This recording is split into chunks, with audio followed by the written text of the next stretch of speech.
Today we get to talk about surface area. Surface area is basically like the wrapping around a solid. For example, on this triangular pyramid, you will notice that we have 4 triangle sides and then a square at the base of it.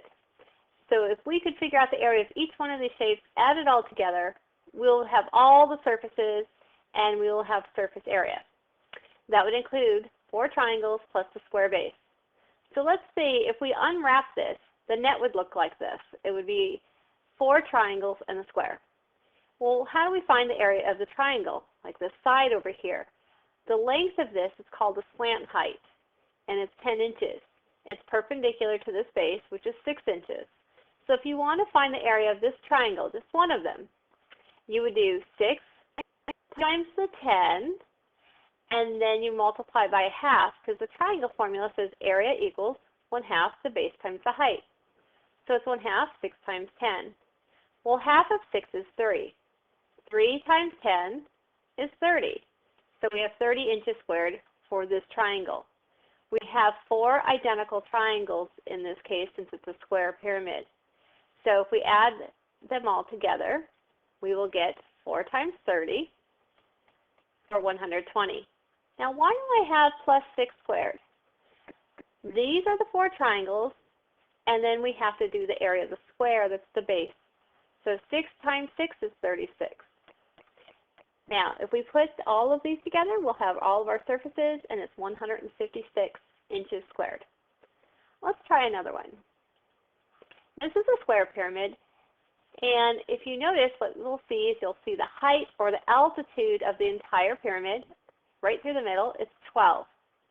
And then there's a triangle piece that comes right along here that is a leg. And then we have our slant height, sometimes using a cursive L for slant height. So what do we need to be able to do? We need to be able to figure out the slant height, because if you notice on our last diagram, we took the triangle that was the side, and you wind up with 4 of them, don't you? There's 1, 2, 3, and 4 triangles, and then we have our square base. Those are all of our surfaces. If we can figure out one triangle, we can just multiply it by 4.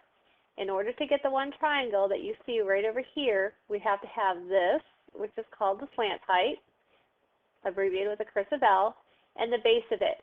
Well, if this side over here is 10, then this side is 10. So we can write a 10 at the bottom. Now this L, this cursive L right here, slant height, how do we figure that out? Well, it's a little bit more complicated when they don't give it to you. This is a right triangle fitting inside the pyramid. And I'll outline it so you can, oops, I'm sorry, let me fix this. There we go. There's one leg. There's the other leg. And this is your hypotenuse. It is a right triangle. So this side is 12. This side, it goes from the center out. Well, if this is from the center out, and the whole side is 10, that requires this little piece here to be a 5. So now, we have 12 and 5, and we're looking for the hypotenuse. Somebody named Pythagorean came up with this great theorem, a squared plus b squared equals c squared, meaning c is the hypotenuse. So we have 12 squared plus 5 squared. The 2 legs always stay together.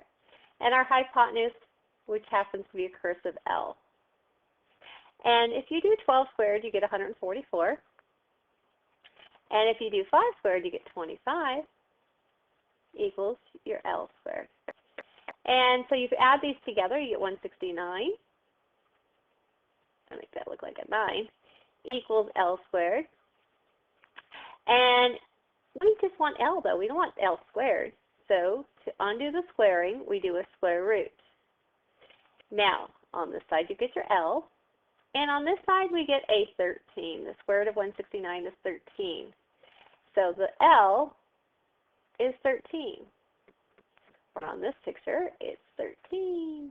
So we can write a 13 there. And we need to find the area of this triangle. Area equals 1/2 the base times the height.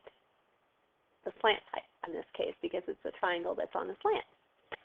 So we go ahead and we take half of 10 is 5. 5 times 13.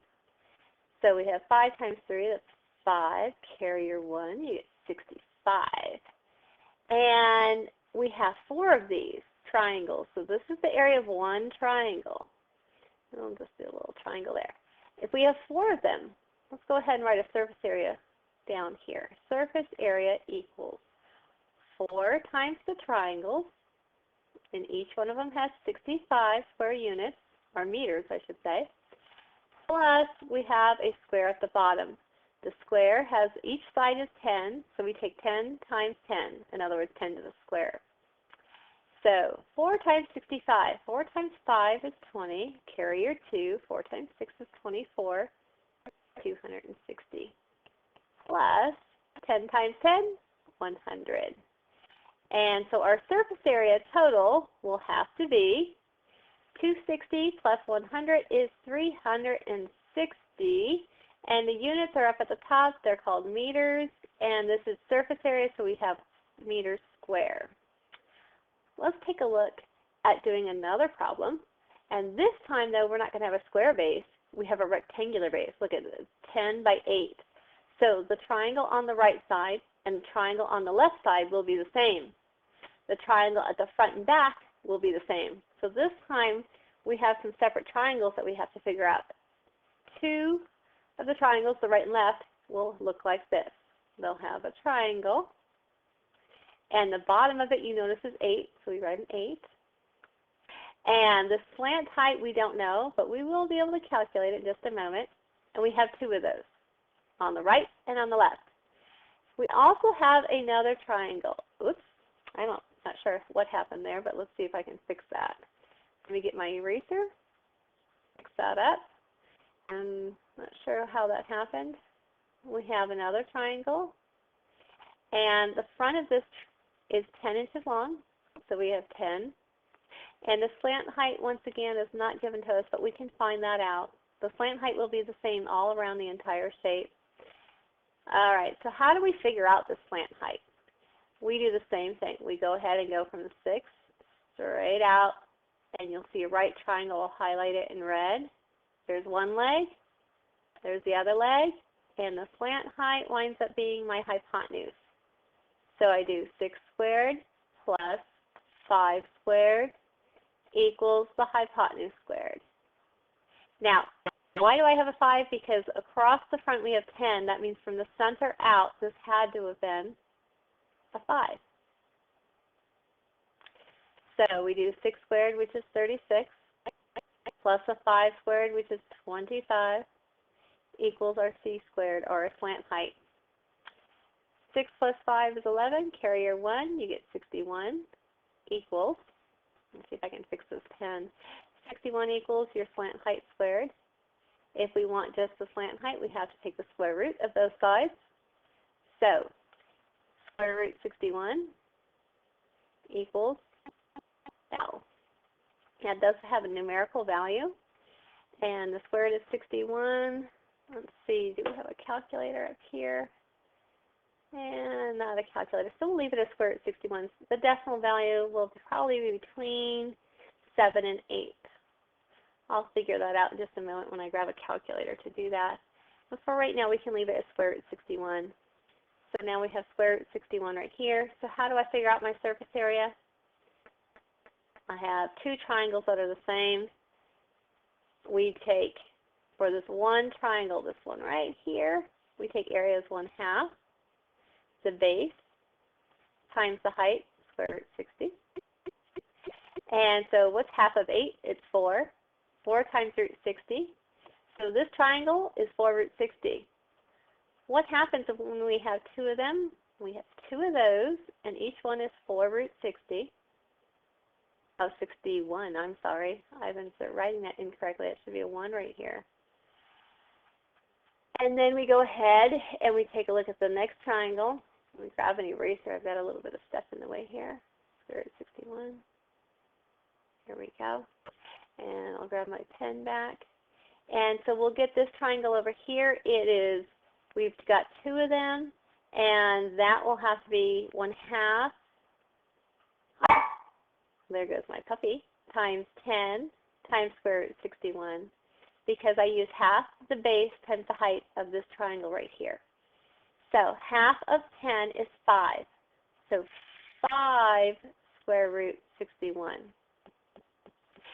Now, this is two of the triangles. This is the other two triangles. And then at the bottom, we have this beautiful rectangle, 10 times 8. So we will do 10. I'll write it out so you can see it. Now let's go ahead. 2 times 4, well, that's 8 root 61. 2 times 5 is 10 root 61. Plus 10 times 8 is 80. Now that we have all the multiplication taken care of, order of operations says we can add some things. This is kind of like adding 8x and 10x. They have the exact same radical. So we're going to add 8 and 10, and we get 18 root 61 plus the 80. That will get us our surface area for this entire rectangular pyramid. Once again, how did we do it? We had two separate triangles that were 8 in the base, and the height, slant height, was root 61. And the front and back triangles were a base of 10 with a slant height also of square root 61. So we have 2 of those and 2 of these triangles, and then of course the nice little beautiful rectangle at the bottom, 10 by 8. So that's what we did. Excuse me. We found the surface area of this, surface area of that. You double it, and then of course your base, and you'll get this crazy answer here. You can actually put that in your calculator. And if I see that on your worksheet, on your notes, and you actually figure out what it is, if you put it into a calculator and give me a decimal value, there's bonus points for you. Show it to me when I come by and check your homework. Thanks. And you guys have a great night. Bye-bye.